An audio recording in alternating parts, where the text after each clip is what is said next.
అది కరువు సీమ. అక్కడ పంట సాగు చేయడం కత్తి మీద సాము లాంటిది. అలాంటి పరిస్థితుల్లో ఏదో ఒక పంటను సాగు చేసి మంచి దిగుబడిని సాధించాలని రైతులు ప్రయత్నం చేస్తుంటారు. కానీ ఈ సీమ రైతు అందరిలా ఆలోచించలేదు. ఖర్చు కాస్త ఎక్కువైనా కొత్త పంట ఎంచుకున్నాడు.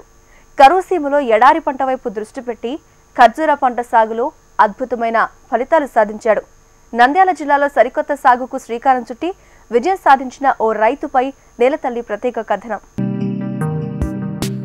కరువుకు కేర్ ఆఫ్ అడ్రస్గా ఉన్నటువంటి కర్నూలు జిల్లాలో సరికొత్త పంటలను వేసి పైకి ఎదిగేందుకు ఓ రైతు వినూత్నంగా ఆలోచించాడు. ఎడారిలో మాత్రమే దర్శనమిచ్చే ఖర్జూర పంటను తెరపైకి తెచ్చాడు. మరి అది ఎంతవరకు సఫలీకృతమైంది? ఎటువంటి ఫలితాలనిచ్చింది? ఆ రైతు పండిస్తున్నప్పుడు మిగిలిన రైతులు అతనికిచ్చిన సలహాలు, సూచనలేంటి? ఇంతకు ఖర్జూర పంట వేసి అతను సక్సెస్ అయ్యాడా? Let's watch this story. అది ఎడారి పంట. దాన్ని సాగు చేయటం చాలా కష్టమైన పనే. అసలే వ్యవసాయం అంటే నష్టాలు, కష్టాలు కలబోసి సాగుతున్న తరుణమిది. అలాంటి పరిస్థితిలో ఎడారి పంటైన ఖర్జూర వైపు దృష్టి పెట్టి సాగు చేయటమే కాదు, ఆ ఎడారి పంటైన ఖర్జూర సాగుతో లక్షలు సంపాదించి రైతులందరికీ ఆదర్శంగా నిలిచాడు. ఆంధ్రప్రదేశ్లోని నంద్యాల జిల్లా బనగానపల్లె మండలం జంబులదిన్నె గ్రామానికి చెందిన వంగల మద్దిలేటి రెడ్డి అనే రైతుకు 2 కుమారులు. పెద్ద కుమారుడు జైలర్గా విధులు నిర్వహిస్తుంటే రెండో కుమారుడు తిమ్మారెడ్డి మాత్రం తండ్రితోనే వ్యవసాయం చేస్తున్నాడు. తమకున్న 10 ఎకరాల భూమిలో వరి, పత్తి, మొక్కజొన్న వంటి సంప్రదాయ పంటలు సాగు చేయటం ఆనవాయితీ. కానీ ఎంత కష్టపడ్డా మార్కెట్లో రేటు, దిగుబడి సరిగా రాక సమస్యలు ఎదుర్కొనేవాళ్లమని చెప్తున్నారు. దీంతో ఎలాగైనా వ్యవసాయాన్ని అభివృద్ధి చేసుకోవాలన్న ఆలోచనతో కొత్తగా అడుగులేసింది ఆ కుటుంబం. కేవలం అరబ్ దేశాల్లో మాత్రమే సాగయ్యే ఖర్జూర పంట వైపు దృష్టి సారించారు. సంప్రదాయ పంటలు కాకుండా విభిన్న పంటలను సాగు చేయాలి అన్న ఆసక్తితో అనేక ప్రాంతాలు సందర్శించిన రైతు మద్దిలేటి రెడ్డి ఖర్జూర పంట సాగు చేయడం మొదలుపెట్టారు. ఈ పంటను ఒక్కసారి నాటుకొని ఆ తర్వాత 4 సంవత్సరాలు ఎదురుచూస్తే కానీ పంట చేతికి రాదు. అందులో ఖర్జూర పంటకు పెట్టుబడి కూడా ఎక్కువే. అయినప్పటికీ రైతు మద్దిలేటి రెడ్డి తన కుటుంబ సభ్యుల సహకారంతో పంట సాగులో ముందుకు సాగుతున్నారు. ఒక్కసారి ఈ పంట వేస్తే 80 ఏళ్ల వరకు దిగుబడి వస్తూనే ఉంటుందని చెప్తున్నారు. 5 ఎకరాల విస్తీర్ణంలో రాయలసీమ ప్రాంతంలో రైతులను ఆకట్టుకుంటున్న ఈ ఖర్జూర పంట సాగు మరియు దిగుబడి గురించి తెలుసుకుందాం. నా పేరు మద్దిరెడ్డి సార్. మేము వ్యవసాయం చేస్తాము. ఇంకా 5 ఎకరాల 40 సెంట్లు నాటాము. మీకు ఎన్ని ఎకరాలు ఉంది? మొత్తం 10 ఎకరాలు ఉంది సార్. 10 ఎకరాలు ఉంది. ఫస్ట్ నుంచి ఏం చేసేవాడిని నువ్వు? వ్యవసాయం సార్. నేను చిన్నప్పటి నుండి వ్యవసాయం. ఏం చేసేవారు అప్పుడు? పంటలు ఏం పండించేవారు? పంట ఇంతకుముందు నేను సన్న వయసులో పత్తి నాటుతున్నాము. అదే వెళ్ళిపోయింది, ఇప్పుడు లేదు. మళ్ళీ వరి నష్టాలు వస్తున్నాయి. ఇంకా మొక్కజొన్న ఇప్పుడు బాగా నిలబడింది. ఇది నాటినాము. ఇది కూడా ఇప్పుడు కూడా భయం కదా సార్ మాకు. చెట్లు చచ్చిపోతున్నాయి అని. అది అక్కడ చెట్లు, దీంట్లో 10 చెట్లు చచ్చిపోయినాయి. మళ్ళీ నాటినాము. మీ కొడుకు ఎంతవరకు చదివినాడు? ఆయన ఎందుకు ఇదే పంట ఎంచుకున్నాడు? మా కొడుకు ఇంటర్ చదివినాడు సార్. ఒక పిల్లోడు ఉద్యోగం చేస్తున్నాడు, ఒక పిల్లోడు ఇంటికాడ అన్నాడు. ఇంకా ఆ పిల్లోడిని చూపెట్టుకొని మేము వ్యవసాయం చేసుకుంటున్నాం. ఆ పిల్లోడు చదివిన పిల్లోడు చెట్లు తెప్పించింటే మేము మా మరదల కొడుకు ఇద్దరం కలిసి నాటుకున్నాం. ఎందుకు ఈ ఆలోచన వచ్చింది మీకు? మా పిల్లోడు పెనుగొండే కన్నా సార్ సూపరింట్గా ఆ ఏరియా నాటారు. మనం నాటామంటే నాటన్నే నాటి. మరి ఇప్పుడు ఈ భూమి దానికంతా టెస్ట్ చేయించుకున్నారా? అంటే ఇది పనికి వస్తుందా? పనికి చేపించినాం సార్. చెట్లు వేస్తే కుషిగిన వేరేలో చేపించాం సార్. కుషిగిన కింద చేపించింటే ఇది బాగుంటుంది, నీళ్లు రెండు సౌకర్యం సార్ మాది. అయినా ఇది బాగుంటుంది అంటే ఎట్లా కష్టపడినారు దీనికి? దీన్ని ఫస్ట్ శాంతిపురం సార్. రెయిన్బోలు నీళ్లు పెట్టుకుంటా, ఇది వర్షం వచ్చే నీళ్ళు నిలబడతాయి తెంచారా. మళ్ళీ దీనిలో కుందేళ్ళు తింటాయి సార్ ఎక్కువ. సన్న ముక్కలప్పుడు శాంతిపురం అన్నాం, తిప్పుడు చేసినాం. అంటే ఊర్లో వాళ్ళు కానీ లేదంటే మిగతా రైతులు కానీ ఎప్పుడు నిన్ను ఏంది పిచ్చి పంట వేస్తాను అన్నారు సార్. ఫస్ట్ ఏమన్నారు? ఏంది ఇది చెట్టు మధ్య ఎందుకు నాటుకుంటారు మీరు అన్నారు. అంటే మనం కూడా అప్పట్లో అంత భయంగానే విన్నారు సార్ మాకు కూడా. సరేలే ఇంకా పిల్లోడు చెప్పాడు, పెద్ద పిల్లోడు చెప్పాడు, మనం ఎందుకని సరేనైనా నాటించినాను. ఏదో ఈ సంవత్సరం మాకు కొంచెం మేలు అయిపించింది. ఎట్లా ఇప్పుడు పంట చేతికి వచ్చినాక పడ్డ కష్టం అంతా పోయిందా? ఎట్లా అనిపించింది? అంటే ఒక ధైర్యం అన్న వచ్చిందా? ఇప్పుడు కొంచెం ధైర్యం వచ్చింది సార్ మాకు. ఏదో కష్టపడితే ఉంటుంది. కొన్ని చెట్లు వస్తున్నాయి సార్, మాకు దాంట్లో డౌట్ వస్తుంది. ఏదో చేయాలని ఆలోచిస్తున్నాం. అడిగినా కుషింగ్ కేంద్రం వాళ్ళని అడిగితే చెప్పినారు ఏదో అది డబ్బాలు పెట్టరు, దాంట్లో పురుగు వచ్చి పడుతుంది అంటే నేను పెట్టాలి సార్. సార్ ఎక్కడికెక్కడికి మార్కెటింగ్ చేస్తారు? మేము తమిళనాడు పోయినాయి, కర్ణాటక పోయినాయి, కర్నూలుకి పోయినాయి, నంద్యాల, బేతంచెర్ల, జమ్మలమడుగు, పొద్దుటూరు ఎత్తుకున్నారు. ఆదాయం ఏమైనా కనిపిస్తుందా? అంటే ఇప్పట్లో ఇదైతే ఏం చాలదా, మా పెట్టుబడి దండికి వచ్చింది సార్ ఇంతకుముందు. ఇది ఒక 20 లక్షలు వచ్చి ఉంటుంది మాకు. 20 వచ్చిన అయితే మేము ఫస్ట్ నాటేమనే ఇద్దరికి వచ్చింది 30 లక్షలు 40 లక్షలు వచ్చింది అప్పుడే. చుట్టూ కంచె ముక్క 4500 ఒక ముక్క. అప్పుడే మాకు చాలా ఖర్చు వచ్చింది. ఏదో నిదానంగా వస్తుంది అనుకుంటున్నాం. ఇప్పుడు ఈ మొదటి పంట అమ్మితే ఎంత వచ్చింది? అదే సార్ మాకు 10 లక్షలు వచ్చింది. ఒక 20 లక్షలు. 20 లక్షలు ఏమవుతుంది, మేము 4 సంవత్సరాలు 34 లక్షలు పెట్టాం. 35-40 దగ్గర వచ్చింది కంచెతో. ఎకరాకు 75 ముక్కలు, ఒక ముక్క 4500. మాకు ఫస్ట్ తెలక అక్కడ ఉంటే మంచాలు తీసుకొచ్చినాం నాటనికే. వాళ్ళకి పోయితే ఇప్పుడు 10,000 ఇచ్చి పంపించినాం ఇద్దరికి 2 రోజులకు. ఏ పంట సాగు చేసినా అందుకు నేల తీరు ముందుగానే పరిశీలిస్తాం. అదే రీతిలో ప్రత్యేకంగా పండిస్తున్న ఖర్జూర పంట సాగు కోసం ముందుగానే బనగానపల్లె సమీపంలోని ఉన్న యాగంటి కృషి విజ్ఞాన కేంద్రంలో రైతు తన భూమి పరీక్షలు చేయించాడు. ఇప్పుడిప్పుడే కొత్తగా పండిస్తున్న ఖర్జూర పంట సాగులో ఎరువులను తయారు చేసుకుంటూ ప్రత్యేక శ్రద్ధతో పంట సాగు చేస్తున్నారు. సుమారు 3.5 సంవత్సరాల క్రితం మొదలుపెట్టిన ఖర్జూర పంటలో భాగంగా రైతు ఒక్కొక్క మొక్కను కంటికి రెప్పలా కాపాడుకుంటున్నారు. మొక్కల ఎదుగుదలతో పాటు చీడపీడలు లేకుండా నాణ్యమైన పంట కోసం ఎలాంటి జాగ్రత్తలు తీసుకుంటున్నారో రైతు మాటల్లోనే విందాం. నిజాముద్దీన్ దగ్గర నుంచి తీసుకొచ్చాము. ఈ పంట అయితే మామూలుగా 5 సంవత్సరాలు, ఇప్పుడు 4 సంవత్సరాలు నిలబెట్టాము. మొక్కలు కాపుకు నిలబెట్టాము. ఇది మొక్క అయితే 4500 మామూలుగా. మనకి ఇది జరంగా ఫస్ట్ మన స్టార్టింగ్ కాబట్టి 1500 ఖర్చు వచ్చేసింది. వాళ్ళు వచ్చి నాటిపోయారు. 6000 పడింది మొక్క. ఇప్పటికైతే మొక్క అయితే 4500. ఇప్పుడు కూడా 540 సెంట్లు వేసామన్నా. మా తమ్ముడు సుధాకర్ రెడ్డి నేను ఇద్దరం కలిసి చేసాము. ఇది వచ్చేసి ఈసారి అయితే 20 టన్నులు వచ్చింది. టన్ను వచ్చేసి 1,00,000 రూపాయలు తమ్మాము. బాగానే చూసుకున్నాము. బాగా మాత్రలు వేయడం, 4-8 మాత్రలు, దీనికి సైపర్మితిను మొనోక్టోపస్ ఇవే వాడాలి. మాలు ఎక్కువ బాగా జాగ్రత్తగా చూసుకోవాలి. ఏమేమి పెంచి పోషన్ చేయాలా, ఏమేమి రకాలు వేయాలా, రోజుకి ఎట్లా మెయింటైన్ చేయాలా, ఏం మందులు వేయాలా? మందు అంతా మొత్తం మామూలుగా ఎరువులు, జీవాల ఎరువు, డిఏపి ఈ మందులు వేయాలి మామూలు ఎక్కువ. పొటాసు. సేంద్రియ ఎరువులు అన్నారు కదా, ఎట్లా? సేంద్రియ ఎరువులు అంటే ఏం లేదన్నది. మామూలుగా అంటే మనం మామూలుగా ఇట్లా పోయడం, మామూలుగా వేయడం, ఇట్లా చెట్లు చుట్టూ పోయడం, మామూలుగా వేయాలి. అనేది చిన్నప్పటి నుంచి చాలా మనం చిన్నపిల్లలు అట్లా చూస్తుంటాం, అట్లా చూసుకోవాలి మనం జాగ్రత్తగా. ఇప్పుడు ఒక చెట్టు వచ్చి పురుగు ఎక్కువ ఉంటుంది. ఆ పురుగును మనం చూసుకోలేకపోతే ఆ చెట్టు మొత్తం నాశనం అవుతుంది మామూలుగా. ఆ మొక్క అనేది ఇప్పుడు మనకు చెట్టు దగ్గర మనం చెవి పెట్టి ఉంటే పురుగు ఉంటే ఆ టక టక టక అని సౌండ్ వస్తుంటుంది. ఆ సౌండ్ వస్తే అక్కడ దగ్గర మనం ఈ గుళికల మందులు ఉంటాయి. ఆ గుళికలు వేస్తే ఆ పురుగు ఒక 2-3 రోజులుగా చనిపోతుంది. కాయలను కాపాడుకోవడానికి ఏం చేస్తారు? కాయలు కాపాడడానికి అంటే ఇప్పుడు మనకు గాలి పెడితే కాయలు అనేది ముళ్ళు మందులు ఉంటాయి కాబట్టి అవి గాలికి ఊడంలో ఆ కాయ కుచ్చుకొని మచ్చ రావడానికి అవకాశం ఉంటుంది. అందుకు కానీ మనం ముందే కవర్ వేసి పెట్టుకోవాలి. వడగళ్ళు వానవన్నా కూడా ఏదన్నా డ్యామేజ్ కాకుండా కాయ అనేది బాగా మనకు మంచిగా రావాలంటే ఆ కవర్ వేస్తున్నామంటే ఆ కవర్ వేసినందుకు పండ్లు కూడా మొత్తం ఒకసారి మాగుతాయి. కవర్ వేయకపోతే కొంచెం సగం అవుతుంది, సగం ఆగదు. ఈ కవర్ సిస్టమ్ ఎట్లా మీకు ఎవరు చెప్పారు? ఇది అంతా మా ఆయన ఎస్ఐ అయినా ఉన్నాడు మా ఆయన. అక్కడి నుంచి మొత్తం ఇంతకుముందుకు ఎవరన్నా పాత వాళ్ళు వేసుకుంటారు కదా, వాళ్ళని కనుక్కొని అట్లా ఎంక్వైరీ చేసి అట్లా అగ్రికల్చర్ వాళ్ళని కనుక్కొని ఇట్లా వేసుకోవాలి ఇదని చెప్పింటే తెప్పించుకున్నాం మేము. ఇది కూడా ఇప్పుడు మీరు తొలి పంట తీసుకున్నారా ఈసారి? ఈసారి తొలి పంట తీసుకున్నాం. ఎట్లా మీకు అనుభవం ఏమని అనిపించింది? అంటే దాని నుంచి ఏమేమి నేర్చుకున్నారు? ఇప్పుడు ఇవి చేయకూడదు ఇవి చేయాలి అనేది ఎట్లా ఏం నిర్ణయించుకున్నారు? అవి ఇప్పుడు మేము ఈ కవర్ వేసేదంటూ కొంచెం నిదానం లేట్ అయింది. నెక్స్ట్ టైం నుంచి కొంచెం ముందుగానే వేసుకోవడానికి అవగాహన ఉంది. ఇంకా పురుగు వచ్చినది ఎక్కడెక్కడ పురుగు వచ్చినది మనం ముందే జాగ్రత్త తీసుకుని చూసుకోవాలి. ఈ ఇయర్తో మొత్తం ఆల్మోస్ట్ మొత్తం తెలుసుకున్నాం. నెక్స్ట్ సారికి నష్టం రాకుండా ముందే తెలుసుకునే విధంగా ప్లాన్ చేసుకుంటున్నాం ముందు నుంచి. 5 ఎకరాల్లో ఖర్జూర సాగు కోసం అన్ని ఖర్చులు కలుపుకొని సుమారు 25 లక్షల వరకు పెట్టుబడి పెట్టాడు రైతు. ఒక్కో చెట్టు 100 కిలోల పైనే దిగుబడి ఇవ్వడం మొదలుపెట్టాయి.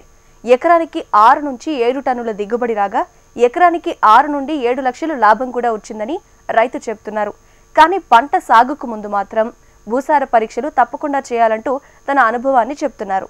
కరువుకు కేర్ ఆఫ్ అడ్రస్గా ఉన్నటువంటి కర్నూలు జిల్లాలో ఎడారిలో మాత్రమే దర్శనమించే, అక్కడ మాత్రమే పండించేటటువంటి ఖర్జూరాను పండించాలనేటువంటి ఆలోచన ఓ యువ రైతుకు రావటం, దానిని ఆచరణలో పెట్టడం, ఇప్పుడు అది ఫలాలను ఇవ్వడం కూడా జరుగుతుంది. అయితే ఈ ఆలోచన ఎందుకు వచ్చిందో మరి ఆ రైతునే తెలుసుకునే ప్రయత్నం ఒకసారి చేద్దాం.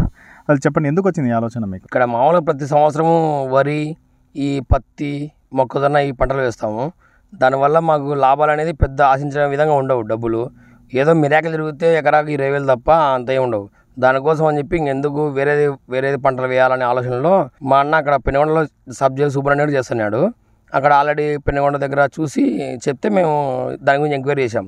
ఎంక్వైరీ చేస్తే ఇది బాగుంటుంది, చేస్తే డబ్బులు ఒక 4 years ఇన్వెస్ట్మెంట్ చేసినా కానీ పర్లేదు, తర్వాత బాగుంటుంది అనే ఉద్దేశంతో వేసాం అట్లా. అంటే మొదట్లో ఈ మొక్క తీసుకొని రావడానికి తర్వాత ఎక్కడ దొరుకుతుంది, ఎట్లా ఎంక్వైరీ చేసినారు, అవన్నీ తీసుకొని వచ్చి ఎట్లా పండించడం జరిగింది? మొక్కలు అనేది చాలా చోట్ల అమ్ముతారు మొత్తం మామూలుగా. ఇప్పుడు మనకు దాదాపుగా ఒక 10-20 మంది ఉన్నారు మామూలుగా డీలర్స్ మాదిరిగా. మనం కానీ దాంట్లో ది బెస్ట్ పర్సన్ అని చెప్పి ఎంక్వైరీ చేసాం. మొత్తం రాజస్థాన్లో ఉన్నాయి, గుజరాత్లో ఉన్నాయి, హైదరాబాద్లో ఉన్నాయి, అన్నీ ఎంక్వైరీ చేస్తే మొత్తం ఇక్కడ మన ధర్మపూర్ డిస్టిక్లో అరేకులం విలేజ్ అని ఉంది. ఒక ఆయన నిజాముద్దీన్ అని ఆయన నర్సరీ ఉంది, సాలయ్య డేట్ నర్సరీ అని. అక్కడ ఆయన దగ్గర బాగా జెన్యున్ అని చెప్పి ఎంక్వైరీ చేసి వేరే వాళ్ళు చేసిన రైతులు ముందు వేసింటారు కదా రైతులు, వాళ్ళని కూడా ఎంక్వైరీ చేసుకొని అవన్నీ బెస్ట్ అని చెప్పి తీసుకొని తెచ్చుకున్నాం మొక్కలు అనేది. అంటే మీరు ఈ తెచ్చిన మొక్క ఇక్కడ పండుతుందా లేదా అనేది చాలా వరకు తెలియదు కదా, దానికి ఏం చేశారు? అంటే అది పండుతుందా లేదనే ఉద్దేశంతో మేము ఆల్రెడీ ఈ ఊర్లో అనేది ఇంతకుముందు పూర్వం నుంచి ఇక్కడ ఈత చెట్లు ఉండేటివి, ఈత వనం మాదిరిగా అంతా ఉండేది. అవే సూపర్గానే పండుతాయి కదా, ఇంకా డైరెక్ట్ ఇవెందుకు పండవనే ఉద్దేశంతో మేము ఇంకా పండుతాయిలని డైరెక్ట్ అంచనా వేసుకొని పండుతాయిలని వేసాం అట్లా. ఇప్పుడు సాయిల్ టెస్ట్ అవన్నీ ఎట్లా చేయించారు? కృషి విజ్ఞాన కేంద్రం ఈ దీంట్లో ఎంత పాత్ర పోషించింది? ఫస్ట్ చేసినప్పుడు కృషి విజ్ఞాన సాయిల్ టెస్ట్, వాటర్ టెస్ట్ అన్నీ చేయించాం. మొత్తం వాటర్ మాది కొద్ది సాల్ట్ వాటర్ మాది, ఏమన్నా ఇబ్బంది అవుతుందా అది అని చెప్పి. భూమి అయితే ఏం పర్లేదు, pH వాల్యూ మీకు సరిపోయే విధంగా అని చెప్పారు, కానీ సాల్ట్ వాటర్ ఉంది కొద్దిగా అదే. కానీ ఈ పంటకు సాల్ట్ వాటర్ అయినా ఏం ఇబ్బంది ఏం లేదు, మనకేం ప్రాబ్లం అయితే ఏమి ఉండదు. అందుకోసమే మేము ఓకే అనుకున్నాం అట్లా, వాటర్ ప్రాబ్లం కూడా ఏమి ఉండదు కదా అని చెప్పి అనుకున్నాం అట్లా. మొక్కలు తెచ్చిన తర్వాత స్టార్టింగ్ వేసిన తర్వాత ఎటువంటి ప్రాబ్లమ్స్ ఫేస్ చేశారు? ప్రాబ్లం అంటూ ఏముండదండి, దీనికి ఒక్కటే ఒక ప్రాబ్లం చెప్పాను కదా ఇంతకుముందు కూడా చెప్పినప్పుడు. ఇది కొమ్ము పురుగు ఉంటుంది మామూలుగా, వైట్గా వచ్చి కొద్దిగా రెడ్గా తర్వాత కొమ్ము ఉంటుంది ముందర పురుగుకు, దాన్ని కొట్టేస్తుంటుంది లోపల. ఇప్పుడు మనకు ఉండే చెట్టుకు కూడా ఏ చెట్టు కొడుతుందో కూడా మనం కనుక్కోలేం, తీరా అయిపోయిన తర్వాతనే చెట్టు మొత్తం అంతా అయిపోయిన తర్వాత కనుక్కుంటాం. అదొక్కటి దీంట్లో ప్రాబ్లం, ఐడెంటిఫై చేయలేము, అదొక్కటే ప్రాబ్లం. కాబట్టి అదొక్కటి మెయిన్ ఇబ్బంది అంతే. తర్వాత దీనికి ఏం మెయింటెనెన్స్ కూడా ఏం పురుగుల మందు కొట్టాలా, స్ప్రేయింగ్ అవి ఇవి ఏం ఉండదు, ఏం న్యాచురల్గానే దాదాపు వస్తుంది. మనం ఏమంటే మేకల ఎరువు పెంట, అది మేకల ఎరువు మాత్రం వేస్తాం, మళ్ళీ పశువుల ఎరువు వేయం. మేకల ఎరువు వేస్తే హీట్కి ప్రొడ్యూస్ అయ్యి కొద్దిగా దీనికి ఫ్లవరింగ్ రానికి ఉపయోగపడుతుంది కాబట్టి అది వేస్తాం అట్లా, మేకల ఎరువు ఒకటి. సో దీన్ని పండిస్తున్నప్పుడు అంటే డిఫరెంట్గా ఉంది, ఈత చెట్లు పండించుకుంటున్నారు, 5 ఎకరాల్లో పండించుకుంటున్నారని మీ సాటి రైతులు కానీ లేదా మీ ఊర్లో వాళ్ళు కానీ ఎట్లా రిసీవ్ చేసుకున్నారు దాన్ని? ఫస్ట్లో తెలుసు కదండి అందరు మనకు, ఫస్ట్లో మామూలుగా ఏంది వండుతుంది, ఇంత చిన్న మొక్కలు ఇంత కాస్ట్ 4500 మొక్క ఈ మొక్క అని అందరూ అనేవాళ్ళు అన్నారు. కానీ ఈ ఇయర్ మేము డబ్బులు తీసుకున్నాక అందరూ సూపర్ మంచి పంట వేసారు, మంచి ఎంత అని అందరూ అప్రిషియేట్ చేస్తున్నారు మళ్ళీ ఈ సంవత్సరం. సో ఎన్ని సంవత్సరాలు పట్టింది మీరు ఈ స్టేజ్కి చేసుకోవడానికి? మేము ఇప్పుడు 4th year కంప్లీట్ అయిపోయాం. 4 years మామూలుగా అయితే 3rd year నుంచి వస్తుంది. మేము లాస్ట్ ఇయర్ ఏం చేసాం అంటే ఇప్పుడు మట్టలు కట్ చేసాం కదా అక్కడ మట్టలు, అవి అనేది కొద్దిగా ఎక్కువ కట్ చేయడం వల్ల లాస్ట్ ఇయర్ అనేది మాకు పంట రాకపోయింది. అందుకే ఈ ఇయర్ అనేది మేము ఈగలు కట్ చేయలేదు, మొత్తం ఫ్లవరింగ్ వచ్చిన తర్వాతనే ఈగలు కట్ చేసినాం కింద. అందుకు మాకు 4th yearకి వచ్చింది మా స్టార్ట్ అయింది ఫ్లవరింగ్ అనేది. ఓకే. సో దీంట్లో ఏదో ఆడ చెట్లు ఉంటాయి, మగ చెట్లు ఉంటాయి, దాన్ని క్రాసింగ్ చేయించాలంటున్నారు, ఏంటి ఆ ప్రాసెస్? ఉంటాయి మేల్వి అనేది ఫస్ట్ ఇవి ఫీమేల్ పండ్లు వచ్చేది ఫీమేల్ చెట్లు అన్నట్టు, ఫ్లవరింగ్ వచ్చేది మేల్ చెట్టు అన్నట్టు. ఆ మేల్ అనేది ఈ ఫీమేల్ కన్నా ముందు వస్తుంది, ఒక 10 days బిఫోర్ వస్తుంది. అదనేది మనం దాచిపెట్టుకొని ఇది వచ్చినప్పుడు మధ్యలో 2 లేదా 3 డ్రమ్ములు పెట్టేసి మనం పాలేషన్ కట్టేస్తే 2 రోజులు కట్టేస్తే సరిపోతుంది, ఏం ఆటోమేటిక్ సరిపోతుంది. మనమైతే కంపల్సరీ చేయాలి, పాలేషన్ చేయకుంటే ఫ్రూట్ అనేది రాదు, సన్నగా అంత జాయింట్గా కడుచుకొని వస్తుంది అట్లా.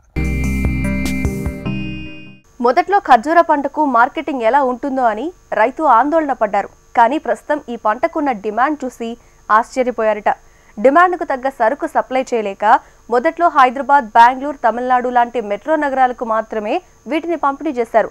కానీ రాను రాను ఉమ్మడి కర్నూలు జిల్లాతో పాటు అనంతపురం, కడప జిల్లాల వ్యాపారులు సైతం పొలం వద్దకే క్యూ కట్టి నేరుగా వచ్చి ఖర్జూర ఆర్డర్లు తీసుకెళ్లారని రైతు చెబుతున్నారు. టన్ను ₹1,00,000 కొనుగోలు చేసిన వ్యాపారస్తులు ఓపెన్ మార్కెట్లో కిలో ఖర్జూరం ₹250 నుంచి ₹300 వరకు ధర పలుకుతోందిట. తనకు ఆర్థికంగా నిలదొక్కునేందుకు అవకాశం ఏర్పడుతుందని ఖర్జూర రైతు ఆనందం వ్యక్తం చేస్తున్నారు. మామూలుగా ఎడారి పంట అంటే నీళ్ళు లేకుండా పండుతుంది, మరి ఇక్కడ కూడా అదే సిస్టమ్ ఉందా? మరి నీళ్లు అవన్నీ ఇచ్చారా? మాకైతే నీళ్ళు అయితే పుష్కలంగా ఉన్నాయి, కానీ మేము అంతా అమాస పెట్టుకొని అయితే ఏమో నీళ్ళు అటు ఇటు ఏగానే పర్లేదు, ఏం ఇబ్బంది ఏం లేదు.